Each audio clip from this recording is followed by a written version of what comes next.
apa sesi yang paling mengesankan buat Nana di B20 Summit? Yang jelas yang kemarin ditunggu-tunggu adalah dengan Elon Musk. Sempat ada informasi kalau nggak jadi, terus ternyata akhirnya jadi walaupun lewat virtual, dan selalu menarik untuk dengar dari seseorang yang begitu kontroversial. Jadi yang menarik tadi misalnya ketika ditanya soal apa yang kira-kira bisa dilakukan untuk menciptakan Elon Musk yang lain di Asia. Tadi Mas Ani nanya gitu, dan kemudian dijawabnya menarik, dia bilang I don't think you want to be me gitu. The perception of me itu beda dengan the real me gitu. Dan kemudian dia bilang kuncinya sebetulnya untuk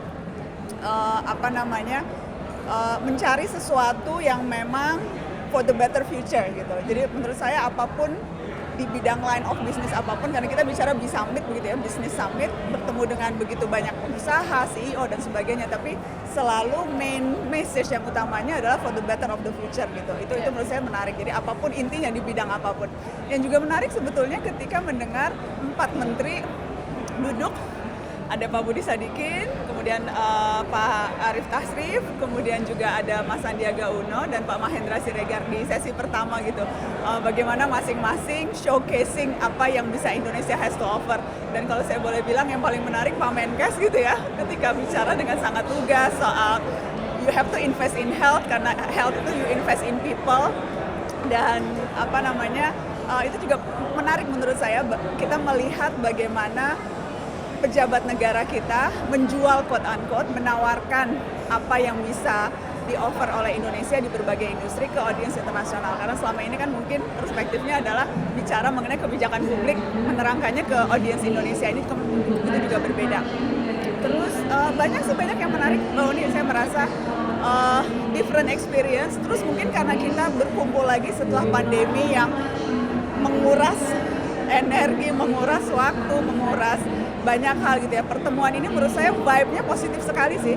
Recover together, stronger together, menurut saya itu main team yang memang bisa dengan tepat menjelaskan niatan sama-sama untuk bangkit sama-sama. Jadi tadi kata kunci yang selalu diulang-ulang sepanjang pertemuan ini adalah collaborative action. Apa yang bisa dilakukan berkolaborasi sama-sama, menurut saya itu.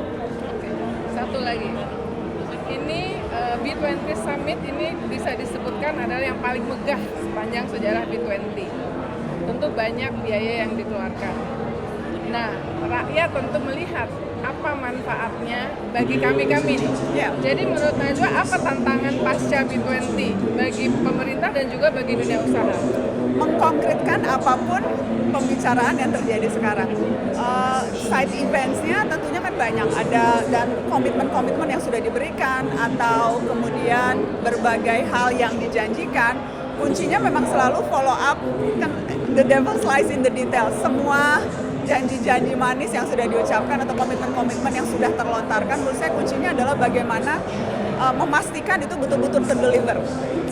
Kuncinya di situ, karena dengan itu makanya kita bisa balik modal atau quote-unquote yang kita lihat bukan hanya percakapan orang-orang berbatik di gedung yang mewah, duduk-duduk begitu ya, tapi ada hal konkret yang bisa dihasilkan lewat action plan yang juga lebih jelas. Terima kasih.